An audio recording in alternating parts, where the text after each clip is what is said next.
Bonjour, bienvenue dans votre rendez-vous hebdomadaire pour aider les enfants et les adolescents à grandir sur le chemin de la foi chrétienne. Nous entrons dans la seconde semaine du temps de l'Avent avec cette question. Marie est-elle notre maman? En quoi l'Immaculée Conception que nous fêtons ce 8 décembre est-elle la mère de l'Église et la mère des hommes? C'est le sujet de notre émission. Nous allons tenter de répondre à ces questions avec aujourd'hui Geneviève de Tène. Bonjour. Bonjour Geneviève, bienvenue en cette émission de seconde semaine du temps de l'Avent. Nous allons poursuivre notre réflexion entamée la semaine dernière. Et puis à vos côtés, le Père Denis Médecinger. Bonjour Père Denis. Bonjour. Vous êtes vicaire épiscopal en charge de la famille. Père Denis, quels sont tous les noms que l'Église et les chrétiens donnent à Marie? Tous les noms, il y en a autant que vous voulez. Alors allons-y, prenons les plus signifiants. Moi, je pense que le plus simple, c'est de prendre le plus ancien, c'est-à-dire c'est celui que l'Église a donné au Concile d'Éphèse au 5e siècle, Oui. Marie, Mère de Dieu. Ensuite, tous les noms sont déclinés comme autant d'appropriations. Quand j'appelle Marie, Notre-Dame de la paix, c'est parce que je lui demande d'intercéder pour la paix dans le monde. Si je l'appelle Notre-Dame de la consolation, je lui demande de consoler. Si je l'appelle Notre-Dame de Lourdes, c'est parce que Notre-Dame de Fatima. On peut donner tous les noms qui sont plus des attributs ou peut-être des appropriations, un peu des surnoms qui montrent que Marie a cette relation, qui est un peu la relation féminine, naturelle, de confiance. Maternelle, on adopte, maternelle, Ouais. oui, c'est ça, voilà. Et je crois qu'il y a un peu tout ça dans tous les noms. Mais le titre principal, c'est Marie, Mère de Dieu. Bon. Et ça a été... Parce que dire que Marie est Mère de Dieu, c'est dire que Jésus est Dieu. Oui. Donc c'est le titre essentiel. Alors, Marie est aussi notre mère et c'est le sujet de notre émission et la question que Philippe a posée à des adolescents de 11-12 ans. Regardez. Qui est Marie pour vous?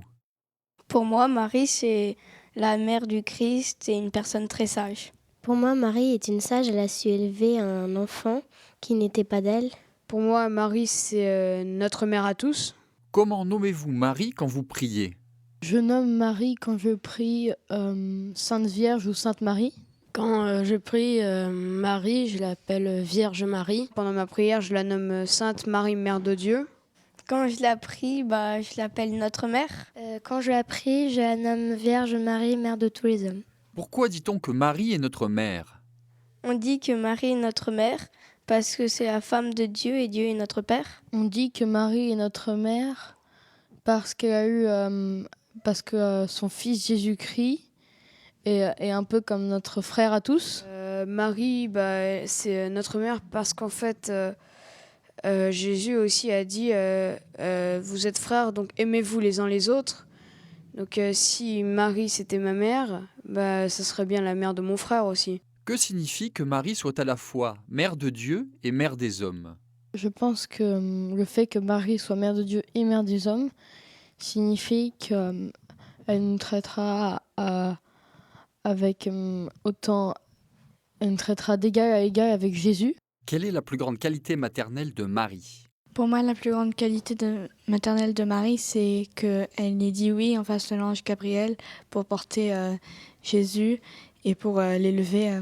La plus grande qualité maternelle de Marie, c'est d'avoir élevé le Fils de Dieu et de l'avoir suivi jusqu'à la fin. Moi, je pense que Marie est une mère idéale parce qu'elle n'a pas laissé Jésus tout seul, même quand on le disait à mort. Donc je pense que c'est une mère exceptionnelle qui ne suit pas la foule, qui réagit proprement à ses actes. Marie nous apprend d'être patient et de suivre Jésus jusqu'à la fin, donc aimer son prochain et ne pas faire de mal.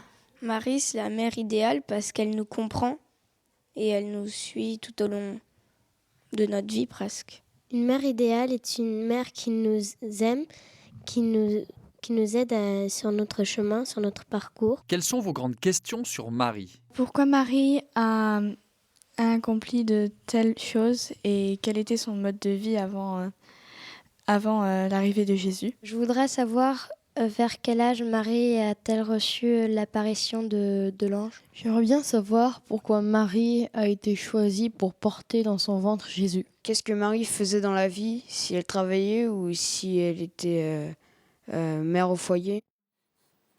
Merci Philippe, merci les enfants pour la spontanéité et la fraîcheur de vos réactions et de vos témoignages. Geneviève, les enfants sont très concrets aussi, ils s'approprient Marie comme leur absolument. mère. Hein. Oui, c'est très important comme personnage, Marie. C'est vraiment quelqu'un qui va nous aider dans l'avènement du spirituel en nous. C'est pour beaucoup d'ailleurs de... Il le voit comme ça pour vous déjà ? Ils le voient comme, ils en parlent comme une mère, hein, donc ils le voient comme une figure maternelle, mais derrière cette figure maternelle, il y a un peu ce qu'on appelle un archétype, c'est-à-dire une image de ce que peut être la femme et la mère. Et donc pour les enfants, à travers Marie, ils s'approprient quelque chose de la féminité, notamment la sagesse et l'intelligence du cœur, ce qui est quelque chose de très très important et aussi important pour les garçons que pour les filles. Et vous, Père Denis, comment vous réagissez à la manière dont ils appréhendent la figure de Marie, ces enfants ? Je crois, et dans ce qu'on vient d'entendre, ça me paraît clair, c'est-à-dire qu'ils renvoient la figure qu'ils ont de leur propre mère. Donc c'est normal, il y a un attachement affectif lorsqu'ils parlent de Marie. Et du coup, il y a une projection, il y a une recherche c'est la femme parfaite, idéale, etc. Mais la femme parfaite, alors quand on parle de Marie, comment on va parler d'elle pour que son visage soit ajusté à ce qu'elle est ? Je crois qu'on n'en parlera jamais comme il se doit. Oui. C'est un peu comme le sculpteur qui représentait la Vierge Marie et qui montrait à Bernadette à Lourdes en disant alors c'est ça, et ben Bernadette disait c'est ça et c'est pas ça. Bah oui. Et je crois qu'à chaque fois ça sera ça et c'est pas ça. Hein. Et c'est bien de rester dans ce... Voilà, parce que précisément, nous n'avons pas, c'est comme si on cherche à faire le visage de Jésus, nous ne l'avons pas. Donc je pense que... C'est peut-être pour ça qu'elle a de multiples noms, parce que justement, elle a de multiples facettes qui nous éclairent sur ce qu'elle est. Oui, mais ce qui est beau en même temps, c'est que chacun se la représente en fonction de sa tradition locale.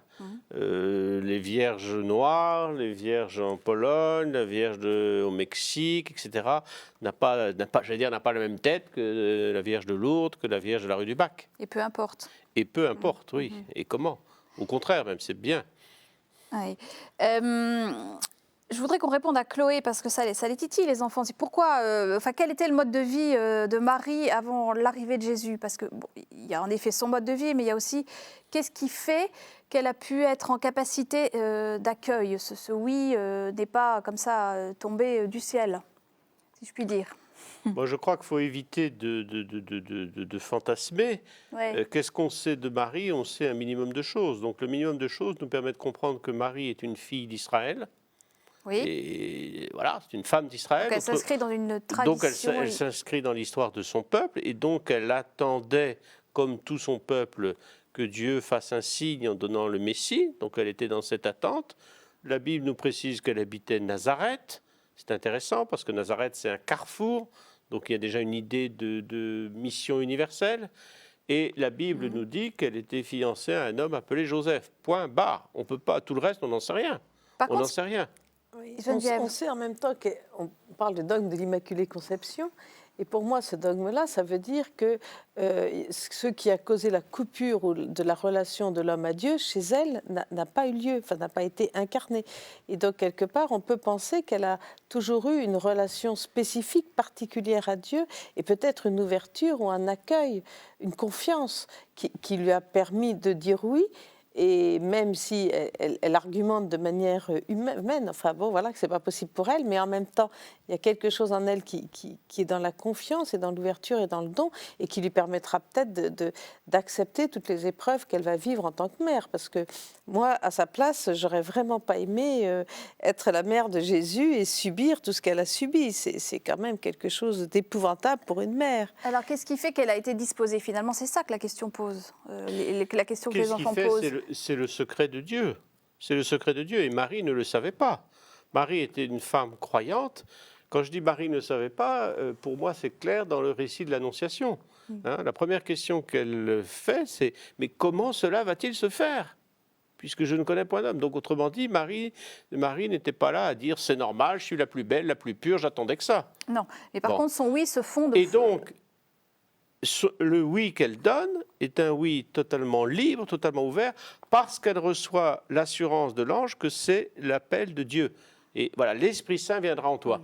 Alors oui. Et Marie ne dit pas oui, mais alors comment? Oui, peut-être. Alors oui, que tout se fasse en moi Ça vient de selon la volonté de Dieu. Donc c'est Voilà. comme ça qu'il Donc faut ça vient de Dieu. Mais et enfin moi personnellement, je me refuse de voir Marie comme celle qui savait tout d'avance, qui était préparée, etc. Bien sûr, dans la relecture, dans le mystère de Dieu, Dieu l'avait préparée, etc. Mais Marie, elle accepte, elle rentre dans le plan de Dieu. Quelle est la figure de Marie que l'Église vénère? Est-ce que c'est Marie dans la simplicité de son humanité, donc Marie mère, ou bien le rôle qu'elle joue dans l'histoire du salut? Marie femme d'Israël ou Marie... Mais je crois que c'est tout à la fois. C'est tout à la fois. C'est directement Marie qui entre dans la volonté de Dieu. Quand il y a un moment dans l'Évangile, la foule qui s'agite et on dit à Jésus, mais ta mère te cherche. Oui. Et Jésus dit, qui est ma mère? Qui sont mes frères, donc mes proches, sont ceux qui font la volonté de Dieu. Et donc c'est important. Hein. À aucun moment dans la Bible, il nous est rapporté, dans le Nouveau Testament, que Jésus saute au cou de Marie en disant « maman ». Et j'insiste là-dessus parce que à un moment précis, Jésus parle de son père en disant « papa, Abba ». Il n'y a jamais cela. Et donc la maternité de la Vierge Marie est vue par rapport à Jésus et par rapport à l'acceptation de la volonté de Dieu. Et on dit que Marie est notre mère aujourd'hui. Elle est notre mère pas comme l'est ma mère, mais elle est notre mère par l'intermédiaire de Jésus.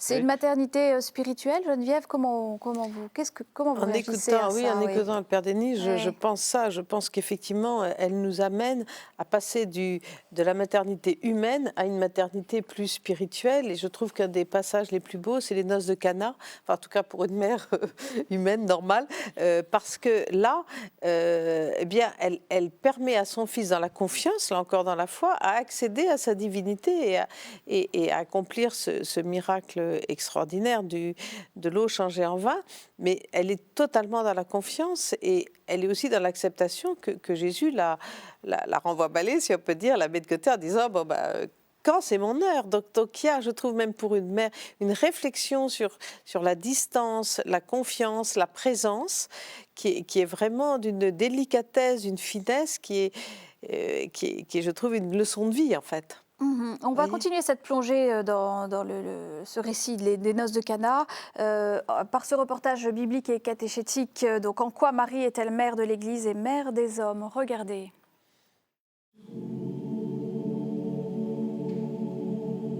Dans l'histoire du salut et de l'Église, Marie tient une place privilégiée. Préservée du péché par grâce spéciale et ferme dans la foi, elle est mère du Sauveur. En 1964, le pape Paul VI la proclame mère de l'Église, c'est-à-dire de tous les chrétiens. Dans une profession de foi, il écrit « Nous croyons que la très sainte Mère de Dieu, nouvelle Ève, mère de l'Église, continue au ciel son rôle maternel en coopérant à la naissance et au développement de la vie divine dans les âmes. » L'affirmation de ce rôle unique de Marie prend racine dans l'Évangile. Ainsi, l'Évangile raconte que près de la croix de Jésus se tenait Marie, sa mère. La voyant ainsi avec près d'elle son disciple Jean, il dit à sa mère « Femme, voici ton fils ». Puis il dit à Jean « Voici ta mère ». Et à partir de cette heure-là, Jean prit Marie chez lui. Dans ce récit, Jean symbolise le disciple par excellence et représente l'ensemble des disciples du Christ.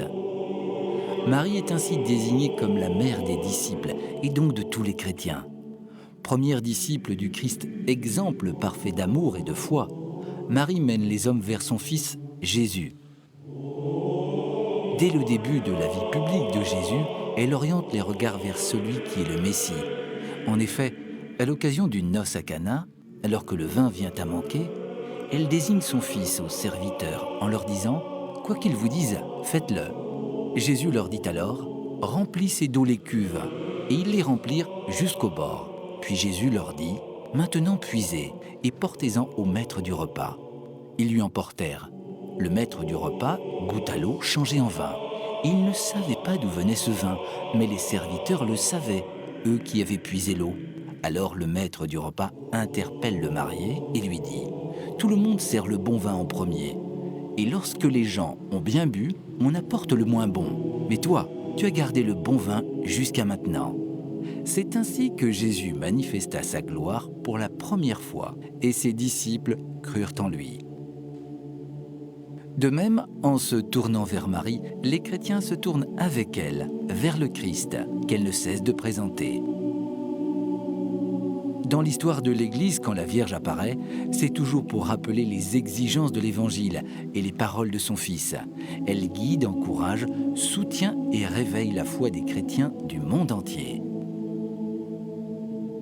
À Lourdes, par exemple, des milliers de pèlerins viennent prier à la grotte avec le profond désir d'être entendus par Dieu par la médiation d'une mère infiniment aimante. Elle intercède auprès de lui. Nombreux sont ceux qui viennent la prier et l'écouter afin d'être rendus forts contre les tentations de découragement ou d'oubli de Dieu. Marie est pour les chrétiens la personnification de l'absolue confiance en Dieu et de la grâce à laquelle tous les hommes sont appelés, une vie libérée du péché. Merci Laure pour la réalisation de ce reportage que vous pouvez télécharger, voire revoir en vous rendant sur le site internet de KTO, www.ktotv.com. Père Denis, quelle est la place qu'il faut donner à Marie dans le récit des noces de Cana et puis dans la vie chrétienne également? Je crois que dans la vie chrétienne, elle nous est donnée sans cesse comme un modèle de foi. Et vous appuyez sur quoi pour dire ça dans l'Évangile? À tous les moments, le fait qu'elle est, que ce soit à l'Annonciation, que ce soit à la crèche, que ce soit lorsque Jésus est perdu, leur a échappé, j'allais dire, dans les rues de Jérusalem, elle est dans la liberté et dans la foi. Dans la liberté. Parce que Jésus lui dit, mais je suis aux affaires de mon Père. Et elle pourrait dire, oui, mais enfin quand même, non. Et ensuite, elle est là, présente, elle est là au pied de la croix. Elle est là à tout moment, elle est là à la Pentecôte. Donc elle nous est donnée comme modèle. Et je crois que c'est très important. Car d'une certaine manière, notre modèle et son modèle, c'est Jésus. Mais Jésus, il vient de Dieu. Elle est l'une d'entre nous. Elle est fille d'Ève, comme nous. Donc il y a cette proximité. Et je crois que c'est donc une grande grâce qui nous est faite que de pouvoir avoir ce modèle parfait, car quand je contemple Marie, je contemple ce que Dieu veut faire de l'humanité. Et c'est en ce sens qu'elle est mère? C'est en ce sens que, oui, on peut dire ça d'une certaine manière. Ce n'est pas ma maman du ciel, ça ne veut rien dire. Mais elle est mère en ce sens qu'elle m'ouvre à cette vie nouvelle que me donne son Fils. Elle nous fait grandir et la mère dans une foi est celle qui d'adulte. donne la vie. Eh bien, elle me donne son Fils. Elle me donne son Fils, et par son Fils, alors je m'approche d'elle. Mais Geneviève, est-ce que Marie est un modèle au sens où on l'entend Alors, c'est un modèle peut-être au sens que dit Père Denis pour nous faire advenir en tant que fils nous-mêmes de Dieu ou en tant que chrétiens. Mais on ne peut pas être comme Marie puisqu'elle-même est née de manière très particulière. Donc parfois, il y a des personnes qui aimeraient être parfaits, comme il imagine que Marie était parfaite. Mais je crois que ce n'est pas par hasard qu'il y a si peu de choses sur elle dans l'Évangile, c'est-à-dire qu'elle reste très mystérieuse. Et justement, elle reste peut-être très mystérieuse pour qu'il y ait une épaisseur par rapport à laquelle on ne puisse pas se situer. Elle est une médiatrice, elle nous accouche peut-être comme enfant de Dieu, elle nous montre le chemin de ce que peut être qu'une relation à son Fils de l'ordre de la foi totale, de la confiance. Mais ce n'est pas un modèle comme... je sais pas moi, comme certains personnages de la Bible peuvent nous ressembler et du coup on peut s'identifier. Voilà, je pense que c'est un modèle au sens de quelqu'un qui nous montre un chemin. qui nous montre un chemin, mais un chemin parfait, comme vous disiez. Alors, comment éduquer les enfants dans cette juste piété ou relation à Marie? Alors, c'est peut-être de mieux percevoir ce que nous montre ce visage de la Vierge, qui est un visage de sagesse, un visage de confiance, un visage d'ouverture, un visage qui est capable de traverser les épreuves grâce à ça. Et qui a en plus, par rapport, par exemple, Marie est présente aussi dans les traditions orientales, Oui. comme étant une figure justement de la sagesse. Mais nous, dans notre tradition chrétienne, ce qui est très beau, c'est qu'elle est dite mère, c'est-à-dire qu'elle a une relation d'amour. Elle a une relation de croissance avec nous, et elle n'est pas simplement un archétype, une image, un symbole. Elle est ce qui va nous conduire vers cette voie de sagesse et de filiation et de confiance. Voilà. Allez-y. Non, mais du coup, je trouve que c'est un très beau personnage, mais complexe. Donc, on ne peut découvrir qu'au fil de la catéchèse. Et je crois que c'est important, par exemple, d'en parler aux enfants, mais qu'ensuite, on aide les adolescents à redécouvrir ce que peut être l'image de Marie, justement au moment où eux vont se séparer de leur moment réel, de leur mère, et on va être dans les difficultés, on va être plutôt dans l'épisode du temple. Donc, apprendre à revisiter ce personnage-là pour en voir la complexité et voir qu'à chaque période de notre vie, elle a quelque chose à nous montrer, à nous apprendre. Mais par quelle démarche, quelle piété mariale? Le pèlerinage, qu'est-ce qu'on fait avec les enfants pour faire découvrir cette figure de Marie, mère des hommes? Moi, je crois que déjà, on s'adresse à elle comme on s'adresse à elle pour lui demander de nous accompagner à Jésus. L'enfant, naturellement, va dans la confiance. C'est souvent plus facile à un enfant d'aller vers sa maman que vers son père. Oui. Voilà. Donc il y a quelque chose de... Eh bien, apprendre à prier Marie, c'est apprendre à demander à Marie de nous conduire à Dieu. Marie n'est pas une déesse, ne nous trompons pas. On ne prie pas Marie, on demande à Marie de prier pour nous. On la vénère. Voilà. Alors la vénère, c'est-à-dire on la respecte, on la regarde, c'est ça la vénération. Hein. Mais pas Marie, c'est le miroir. Quand je regarde Marie, je regarde ce que Dieu veut faire pour moi. Et puisqu'il l'a fait en cette femme de la terre, comme moi qui suis de la terre, eh bien ça devient possible. Elle est ce miroir qui me fait voir ce que Dieu veut faire de l'humanité. Donc c'est aussi un regard d'espérance. Et l'enfant, on lui apprend à prier Marie. Souvent les enfants, la première prière c'est « Je vous salue Marie ». Oui. Mais c'est intéressant parce que « Je vous salue Marie » prie Dieu pour nous. Donc Marie, on lui demande de se tourner pour nous. Donc elle nous est donnée comme un point d'appui, comme une aide, comme un secours. Est-ce qu'on prie le chapelet? Est-ce qu'on peut prier le chapelet avec des enfants? Enfin, On peut prier le chapelet avec des enfants si on prie vraiment le chapelet. C'est-à-dire si, non pas on enfile les perles, oui. mais si on s'arrête devant le mystère de Jésus. Car c'est ça, prier le chapelet. Prier le chapelet, c'est contempler le mystère de Jésus avec Marie qui est avec moi une priante. Et pèleriner. Je pense aussi que, Oui. par exemple, vous parliez de pèlerinage, et les adolescents sont très portraits. Enfin, le pèlerinage, c'est une mise en route, c'est quelque chose qui va vers, et c'est souvent vraiment un moment où on peut creuser une image. Je pense aussi que des enfants qu'on peut amener à Lourdes et qui voient ce que c'est que la ferveur, ce que c'est que la foi, ce que c'est que la demande que peuvent avoir des personnes, peuvent leur permettre de pénétrer ce que peut être une ferveur mariale. Je pense aussi que de savoir que le « Je vous salue Marie » ou des chants autour de la Vierge, c'est quelque chose qui s'inscrit en nous parce que c'est une des prières qui reste. Oui. Et quand on oublie tout, on n'oublie pas ces prières-là. Donc on peut avoir l'impression que c'est simplement machinal ou répétitif, pas du tout. C'est quelque chose qui vient en nous, qui nous habite et qui est là. Et dans des moments difficiles, eh bien, on va pouvoir, cette prière-là va venir affleurer à notre bouche. Et je crois que ce qu'on apprend par cœur enfant, c'est très important. Donc les chants aussi sont très beaux. Parce que les chants, c'est quelque chose qui est naturel, qui nous emmène, qui nous fait faire un chemin. Donc voilà, moi, ça fait beaucoup de... Ça fait beaucoup. Et Père Denis, pour conclure, quels sont les saints qui avaient une dévotion particulière à Marie et qu'on peut lire et relire? Je pense à un Français, Louis-Marie Grignon de Montfort, qui était un grand dans les campagnes de l'ouest de la France, qui était un saint qui se confiait totalement à Marie, et au point aujourd'hui un langage qui nous paraît un petit peu dépassé, mais au point de s'abandonner totalement à Marie. Bon, il y a un saint peut-être plus contemporain, Maximilien Kolbe. Oui. Ah oui. Bon, c'est quand même des saints comme cela qui nous permettent de comprendre que la confiance en Marie nous ouvre le chemin vers Dieu. La figure de Jean-Paul II est une figure emblématique. Récemment, bien sûr, oui. Pas uniquement parce qu'il est polonais, mais parce que depuis toujours, il y a eu cette confiance en Marie encore une fois, dans la confiance en Marie, il y a la confiance dans l'action de Dieu. Et je pense que c'est autant de points d'appui. Merci Père Denis, merci Geneviève, c'est la fin de notre émission. Alors pour aller plus loin, je vous propose 2 livres aux éditions, tous deux, aux éditions Bayard, en collaboration avec l'hebdomadaire Pèlerin Magazine. Le premier, 50 clés pour comprendre Marie, toutes les questions que vous vous posez donc sur Marie. Et le second, dans la collection Les guides du patrimoine chrétien, pour apprendre à reconnaître la Vierge Marie dans l'art.